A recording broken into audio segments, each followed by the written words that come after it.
اے بچیوں والوں تمہیں مبارک ہو، اے بیٹیوں والوں تمہیں مبارک ہو۔ اپنی بیٹیوں کو کبھی برا نہ سمجھنا۔ نبی پاک علیہ الصلوۃ والسلام فرماتے ہیں جس شخص کے بیٹی ہو وہ اسے زندہ دفن نہ کرے، اسے ذلیل نہ سمجھے، تو اللہ عز و جل اسے جنت میں داخل کر دے گا۔ ایک اور جگہ نبی پاک فرماتے ہیں اللہ اکبر، یہ حدیث تو میں کہتا ہوں ختم ہے نا، اس کے بعد الفاظ ہی نہیں بچتے۔ بہت ساری بیٹیوں کی فضیلت کی حدیث ہے، مگر یہ حدیث ادھر جا کے لگتی ہے، دل کو چھو لیتی ہے۔ سنو تو صحیح اس کے الفاظ کیا ہیں۔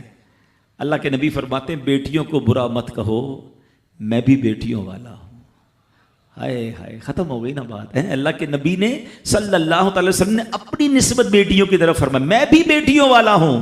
بے شک بیٹیاں تو بہت محبت کرنے والیاں، غم گسار اور بہت زیادہ مہربان ہوتی ہیں۔ سنو بیٹیوں والوں اور بہنوں والوں، اللہ کے حبیب کیا فرماتے ہیں صلی اللہ تعالی علیہ وسلم، میرے نبی کا فرمان ہے کہ جس کی 3 بیٹیاں یا بہنوں کی اس طرح پرورش کرے، ان کو ادب سکھائے، ان سے مہربانی کا برتاؤ کرے، یہاں تک کہ اللہ عز و جل اسے بے نیاز کر دے، یعنی ان کا نکاح ہو جائے، تو اللہ تعالیٰ اس کے لیے جنت واجب فرما دیتا ہے۔ یہ ارشاد سن کر ایک صحابی کھڑے ہو گئے ہیں۔ صحابہ کے سوال بھی بڑے کمال کے ہوتے ہیں۔ یقین کرو ہمارے بہت سارے کام سیدھے جو ہے نا، ہمارے لیے بہت ساری آسانیاں صحابہ کے سوالات نے کر دی۔ اب ہو سکتا ہے یہاں میرا کوئی بھائی ایسا بیٹھا ہو جس کی 3 بیٹیاں نہ ہوں، وہ کہتا ہے میری تو 2 ہیں۔ صحابی نے سوال کیا حضور اگر کسی کی 2 ہوں تو اللہ، اور 2 لڑکیوں کی پرورش کرے تو ارشاد فرمایا اس کے لیے بھی یہی اجر و ثواب ہے۔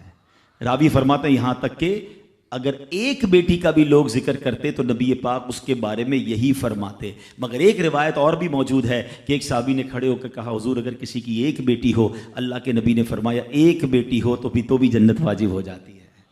بیٹیوں پر شکایت، بیٹیوں پر منہ چڑھاتے ہو، بیٹیوں پر لڑائی کرتے ہو، اللہ اکبر، یہ تو جنت میں جانے کا ٹکٹ ہے۔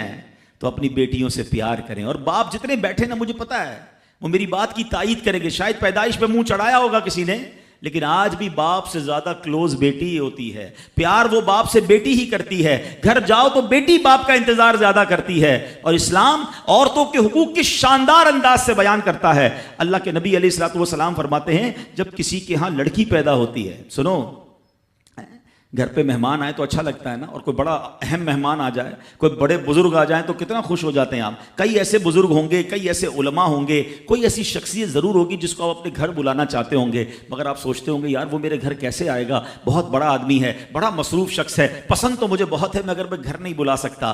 سنو، جب تمہارے گھر بیٹی آتی ہے تو پتہ ہے کون مہمان آتا ہے؟ اللہ کے نبی فرماتے ہیں جب کسی کے ہاں لڑکی پیدا ہوتی ہے تو اللہ عز و جل فرشتوں کو گھر بھیجتا ہے۔ ہاں، آپ کے گھر فرشتے آتے ہیں اور کیا کہتے ہیں؟ فرشتے آ کر کہتے ہیں اے گھر والوں تم پر سلامتی ہو۔ پھر فرشتے اس بچی کو اپنے پروں کے سائے میں لیتے ہیں، اس کے سر پر ہاتھ پھیرتے ہوئے کہتے ہیں یہ کمزور سی جان ہے جو ایک کمزور جان سے پیدا ہوئی ہے، جو شخص اس کمزور جان کی پرورش کی ذمہ داری لے گا تو قیامت تک مدد خدا اس کے شامل حال رہے گی۔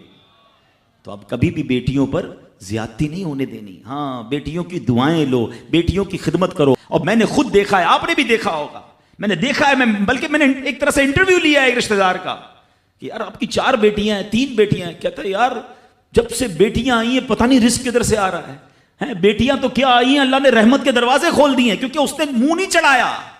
کچھ ہوں گے ایسے بیٹیوں والے جن کا ہاتھ تنگ ہوگا، تو غور کرو جب بیٹی ہوئی تھی تو شکر کیا تھا یا شکوہ کیا تھا؟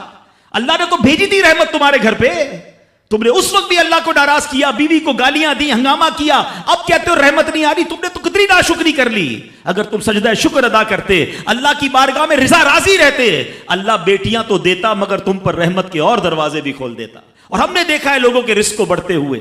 تو کبھی بیٹی کی پیدائش پر آپ نے منہ نہیں چڑھانا ہے، ہاں، نہ اپنی زوجہ کو تانے دینے ہیں، اور بیٹیوں کا خیال رکھیں، بہنوں کا خیال رکھیں۔